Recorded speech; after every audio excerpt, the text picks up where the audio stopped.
ایک لمحے کے لیے اگر اس منظر کو ذہن میں لایا جائے، مطلب کوئی سنسان اور تاریک موٹر وے پر سفر کر رہا ہے، رات کی سیاہی اتنی گہری ہے کہ اپنا ہاتھ بھی نظر نہیں آ رہا، اور پھر اچانک موسلادھار بارش شروع ہو جاتی ہے۔ ہاں، اور یہ کوئی عام سفر نہیں ہے، بلکہ ایک ایسا راستہ ہے جہاں ڈاکوؤں کا طبعی خطرہ ہر گزرتے لمحے بڑھ رہا ہے۔ بالکل، اور سنسنی تو تب عروج پر پہنچتی ہے جب جان بچانے کے لیے اندھیرے میں بھاگتے ہوئے انسان اچانک کسی ایسی چیز کے جال میں پھنس جائے جو اس دنیا کی ہے ہی نہیں۔ مطلب ایک ایسی صورتحال جہاں ہر طرف موت رقص کر رہی ہو اور پناہ کی کوئی جگہ نہ ملے، یہ سوچ کر ہی رونگٹے کھڑے ہو جاتے ہیں۔ جی ہاں، اور آج کے اس گہرے جائزے کا محور کوئی دیومالائی کہانی نہیں ہے، بلکہ ایک بالکل سچی اور حقیقت پر مبنی کہانی ہے۔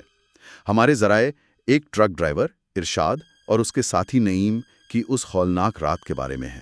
اور اس ڈیپ ڈائیو یا جائزے کا مقصد صرف ڈرنا نہیں ہے، بلکہ یہ سمجھنا ہے کہ جب انسان بالکل تنہا ہوتا ہے اور شدید دباؤ میں ہوتا ہے تو اس کی بقا کی جبلت یعنی سروائیول انسٹنکٹ کس طرح کام کرتی ہے۔ یعنی انسان خوف کے زیر اثر کیا فیصلے کرتا ہے، اور نفسیاتی طور پر تنہائی انسانی دماغ کے ساتھ کیا کھیل کھیلتی ہے۔ اچھا، اگر ہم ذرائع کے مطابق کہانی کے آغاز کو دیکھیں تو ارشاد کے پاس ڈرائیونگ کا 12 سال کا تجربہ تھا۔ بالکل، 12 سال ایک لمبا عرصہ ہوتا ہے، اور وہ اور اس کا ساتھی نعیم اس رات ایک بہت بڑا خطرہ مول لے کر نکلے تھے۔ کہانی بتاتی ہے کہ ان کے باس حاجی امتیاز نے انہیں راتوں رات کراچی کے لیے الیکٹرانکس کا لوڈ لے جانے کا کہا تھا۔ اور یہ کوئی معمولی سامان نہیں تھا، کافی قیمتی لوڈ تھا۔ لیکن یہاں ایک بڑا سوال یہ پیدا ہوتا ہے کہ انہوں نے رات کے وقت وہ بھی موٹر وے پر جانے کا خطرہ کیوں لیا جب کچے کے ڈاکوؤں کی افواہیں اتنی عام تھیں؟ دیکھیں، یہاں سب سے اہم پہلو وہ معاشی دباؤ ہے جو انسان کو موت کے منہ میں جانے پر مجبور کر دیتا ہے۔ حاجی امتیاز نے انہیں معمول کے کرائے کے علاوہ 20,000 روپے اضافی انعام کی پیشکش کی تھی۔ 20,000؟ اس دور میں تو یہ واقعی خطیر رقم تھی۔ ایگزیکٹلی، ارشاد کو اپنے بچوں کی فیس اور بیمار بچی کی دوائیوں کے لیے پیسوں کی اشد ضرورت تھی۔ دوسری طرف نعیم کی بہن کی شادی قریب تھی، تو یہ محض ایک سفر نہیں تھا بلکہ ان کی مجبوری تھی۔ یعنی وہ 20,000 روپے کا انعام محض ایک بونس نہیں تھا، بلکہ ایک طرح سے موت کے منہ میں جانے کی رشوت تھی، کیونکہ راستے میں تو خطرے کے بے شمار اشارے یا ریڈ فلیگز موجود تھے۔ بالکل، بہت سے ریڈ فلیگز تھے۔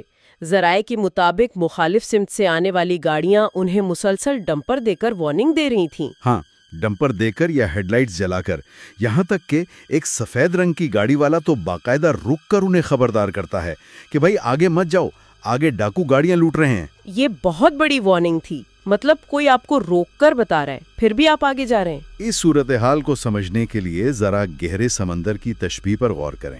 رات کے اندھیرے میں موٹر وے پر سفر کرنا ایسا ہی ہے جیسے کوئی گہرے سمندر میں آپ دوست چلا رہا ہو۔ آپ کو صرف اتنا ہی نظر آتا ہے جتنا ہیڈ لائٹس کی روشنی میں ہوتا ہے۔ یہ بہت زبردست تشبیہ ہے۔ آرگرد کا اندھیرا واقعی ایک بھاری اور کچل دینے والے دباؤ کی طرح محسوس ہوتا ہے۔ لیکن مجھے یہ بتائیں کہ جب اتنے واضح اشارے مل رہے تھے تو انہوں نے ٹرک کو روکا کیوں نہیں، یا فوراً واپس مڑنے کا فیصلہ کیوں نہیں کیا؟ کیا صرف پیسوں کا لالچ ان پر حاوی تھا؟ نہیں، صرف لالچ نہیں۔ اس عمل کو نفسیات میں کوگنیٹو ڈسوننس یا علمی تنافر کہا جاتا ہے۔ جب انسان ایک فیصلہ کر لیتا ہے، خاص طور پر معاشی مجبوری کی وجہ سے، تو اس کا دماغ ان تمام شواہد کو جھٹلانے لگتا ہے جو اس فیصلے کے خلاف ہوں۔ اچھا، مطلب وہ ماننا ہی نہیں چاہ رہے تھے کہ خطرہ حقیقت ہے؟ جی بالکل، وہ لاشعوری طور پر یہ ماننے سے انکار کر رہے تھے کہ ان کی زندگی بھر کی کمائی چھن سکتی ہے۔ اور اس کے علاوہ اس کی ایک ٹیکنیکل وجہ بھی ہے۔ بھاری سامان سے لدے ٹرک کی فزکس کو سمجھنا ضروری ہے۔ ٹرک کی فزکس سے آپ کا کیا مطلب ہے؟ مطلب موٹر وے کے بیچوں بیچ رات کے اندھیرے میں اتنے بڑے ٹرک کا اچانک یو ٹرن لینا لگ بھگ ناممکن ہوتا ہے۔ مخالف سمت سے آنے والوں کے لیے اشارہ کرنا تو آسان تھا کیونکہ ان کا ٹریک الگ تھا۔ صحیح، یعنی ارشاد کے لیے پیچھے مڑنے کا راستہ مکمل طور پر بند ہو چکا تھا۔ وہ ایک ایسی فنل میں داخل ہو چکے تھے جس کا اختتام صرف ایک ہی تھا۔ بالکل، ان کے پاس اگلا انٹرچینج آنے تک سیدھا چلنے کے علاوہ کوئی چارہ نہیں تھا۔ اور یہی وہ بے بسی کا نقطہ ہے جہاں سے حقیقی سنسنی کا آغاز ہوتا ہے۔ اور وہ بے بسی جلد ہی ایک خوفناک حقیقت بن گئی، کیونکہ کچھ ہی فاصلوں پر انہیں رکی ہوئی گاڑیاں نظر آئیں اور اندھیرے میں حرکت کرتے ہوئے سائے دکھائی دیے۔ ہاں، انہیں فوراً اندازہ ہو گیا کہ وہ سیدھا ڈاکوؤں کے بچھائے ہوئے جال میں جا گرے ہیں، لیکن یہاں ارشاد کا جو رد عمل تھا وہ بہت حیران کن تھا۔ بالکل، اس نے ٹرک کو چھوڑنے کے بجائے ایک تیز دھار اوزار سے اپنے ہی ٹرک کے اگلے ٹائر کو زوردار وار کر کے پنکچر کر دیا تاکہ ڈاکو اسے چلا کر نہ لے جا سکیں۔ یہ بہت حاضر دماغی کا ثبوت تھا۔ اس نے یقینی بنایا کہ ڈاکوؤں کا دھیان ٹرک کو لے جانے کی کوشش میں الجھ جائے اور انہیں بھاگنے کا موقع ملے۔ لیکن ایک منٹ، یہاں ایک سوال الجھا رہا ہے مجھے۔ کیا یہ ایک غیر منطقی فیصلہ نہیں تھا؟ میرا مطلب ہے وہ ٹرک کے اندر تھے، دروازے لاک کر کے چھپ بھی تو سکتے تھے نا؟ لوگ اکثر یہی سوچتے ہیں کہ گاڑی کے اندر رہنا محفوظ ہے، لیکن ہائی وے کی ڈکیتیوں میں ایسا نہیں ہوتا۔ اچھا، تو پھر کیا ہوتا ہے؟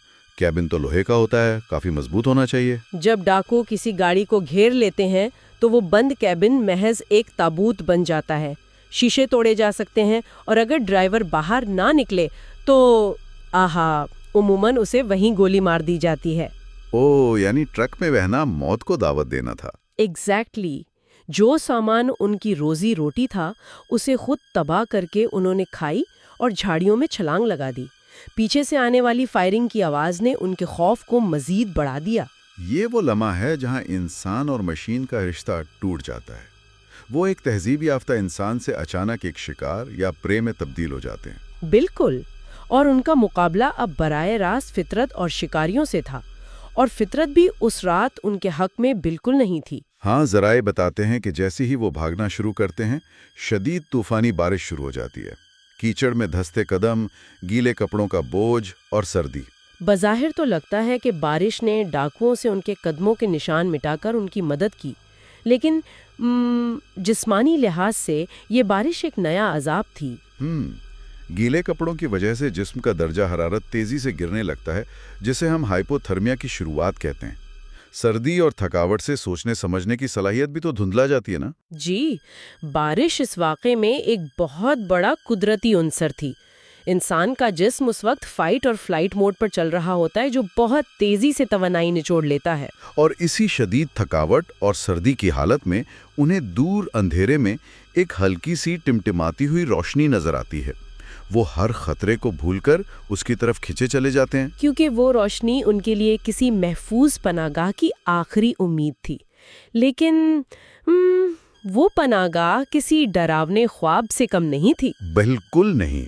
وہ ایک پرانے، خستہ حال اور ویران گاؤں نما مقام پر پہنچتے ہیں، جہاں صرف 3 گھر تھے۔ جس گھر سے روشنی آ رہی تھی، وہ اس کا بوسیدہ لکڑی کا دروازہ دھکا دے کر کھولتے ہیں۔ اور اندر کا منظر سن کر ہی عجیب سی وحشت ہوتی ہے۔ ایک بند کمرہ جہاں پرانی نمی اور گرد کی بو پھیلی ہوئی ہے۔ کمرے میں ایک خالی پرانی چارپائی، ایک حقہ اور ایک پرانا ڈریسنگ ٹیبل موجود ہے، جس کے شیشے پر ایک میلا سا کپڑا ڈلا ہوا ہے۔ بظاہر چارپائی بالکل خالی ہوتی ہے، لیکن پھر سنسنی کا وہ مقام آتا ہے جب باہر زوردار بجلی چمکتی ہے۔ ارشاد کی نظر ڈریسنگ ٹیبل کے شیشے پر پڑتی ہے، جس کا کپڑا تھوڑا سا سرک چکا تھا۔ اور وہ اس شیشے کے عکس میں کیا دیکھتا ہے کہ اس خالی چارپائی پر ایک چادر میں لپٹا ہوا کوئی بوڑھا شخص لیٹا ہوا ہے۔ وہ پلٹ کر چارپائی کو دیکھتا ہے تو وہ خالی ہے، لیکن شیشے میں کوئی موجود ہے۔ یہ بصری تضاد یا ویژول ڈسکنیکٹ انسانی دماغ کے لیے شدید صدمے کا باعث ہوتا ہے۔ آپ کو پتہ ہے، لوگ کہانیوں میں آئینے کو ہمیشہ 2 دنیاؤں کے درمیان ایک کھڑکی کہا گیا ہے۔ واقعی یہ تو بہت خوفناک ہے، یعنی ایک متوازی حقیقت چل رہی تھی۔ لیکن نفسیاتی طور پر کسی چیز کو شیشے میں دیکھنا براہ راست دیکھنے سے زیادہ خوفناک کیوں ہے؟ کیونکہ جب انسان براہ راست خطرہ دیکھتا ہے تو دماغ اس کا تجزیہ کر کے رد عمل دیتا ہے، لیکن جب حقیقت اور عکس میں فرق آ جائے تو اسے ہم انکینی ویلی سے مشابہ کیفیت کہتے ہیں۔ ہاں، انکینی ویلی مطلب دماغ یہ فیصلہ نہیں کر پاتا کہ خطرہ کتنا حقیقی ہے۔ ارشاد کا دماغ ایک ساتھ 2 متضاد حقیقتوں کو پروسیس کر رہا تھا۔ بالکل، اور اگر ہم اس کے سائنسی پہلو کو دیکھیں تو اندھیرے میں نظر کے دھوکے، جسے ٹریکسلر ایفیکٹ کہا جاتا ہے، اس کا بھی عمل دخل ہو سکتا ہے۔